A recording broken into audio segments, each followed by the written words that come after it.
Olá! Vamos mergulhar hoje no Solos Christus, ou Somente Cristo. Esse é um dos 5 pilares da Reforma Protestante, e a gente vai entender por que essa ideia foi e ainda é tão revolucionária. Então, o nosso roteiro é o seguinte: a gente começa entendendo essa busca humana por uma ponte para o divino. Depois a gente olha para o sistema de mediadores que existia na época, aí vem a resposta da reforma, o que significa um salvador autossuficiente, a briga que isso gerou e, por fim, por que essa palavrinha somente ressoa até hoje. Para a gente sacar o impacto do somente Cristo, primeiro a gente precisa voltar um pouco e olhar para uma pergunta que, no fundo, a humanidade sempre se fez. Essa pergunta aqui, ela está no coração de quase toda a religião, não é? Como é que a gente se conecta com o divino? Existe uma sensação de que algo se quebrou, uma distância, e por isso, quase sempre, a gente busca um intermediário, alguém para fazer essa ponte. Bom, antes da reforma, lá no século XVI, a Igreja na Europa Ocidental tinha uma resposta bem elaborada para essa pergunta. Era um sistema complexo. A ideia de mediador é essa: uma ponte. E no finalzinho da Idade Média, digamos que não faltavam pontes, ou pelo menos era o que se acreditava. Naquela época, o caminho para Deus não era visto como uma linha reta. Parecia mais um sistema com várias etapas. A crença era que a graça de Cristo chegava até as pessoas por meio de sacerdotes, da intercessão dos santos, da veneração de relíquias, até mesmo a própria instituição da igreja funcionava como uma grande mediadora. Certo? Agora vamos ver como a Reforma Protestante chegou e basicamente virou essa mesa. Eles ofereceram uma alternativa muito mais simples e, para muita gente, bem chocante. O movimento todo buscou, cortar essas camadas de mediação. A ideia era voltar para o que eles viam como a base e o fundamento das escrituras. E aí surge o Solos Christus como um verdadeiro grito de guerra. A afirmação era de que a salvação não precisava de mais ninguém, nem de mais nada. A ideia era muito clara. O que Jesus fez na cruz foi totalmente suficiente. Adicionar qualquer esforço humano ou ajuda de santos não era só desnecessário, era quase um insulto à obra completa dele. Reformadores como João Calvino defenderam muito essa ideia de que a obra de Cristo foi um sacrifício substitutivo. O que isso quer dizer? Que a nossa dívida, o castigo que era nosso, foi totalmente pago por ele. Não sobrou nada para a gente pagar.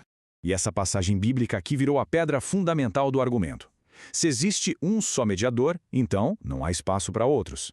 Isso eliminava, na visão deles, toda a necessidade de outros intercessores, sejam eles humanos aqui na Terra ou santos no céu. Tá, mas o que significa na prática dizer que a obra de Cristo é suficiente? Vamos dar uma olhada mais de perto nos conceitos teológicos por trás disso. Esse conceito de suficiência é absolutamente central. Significa que o trabalho está feito, completo. Não precisa adicionar mais nada ao que Cristo já realizou. Para os reformadores, confiar em qualquer outro caminho era, no fundo, negar que Jesus é um Salvador completo.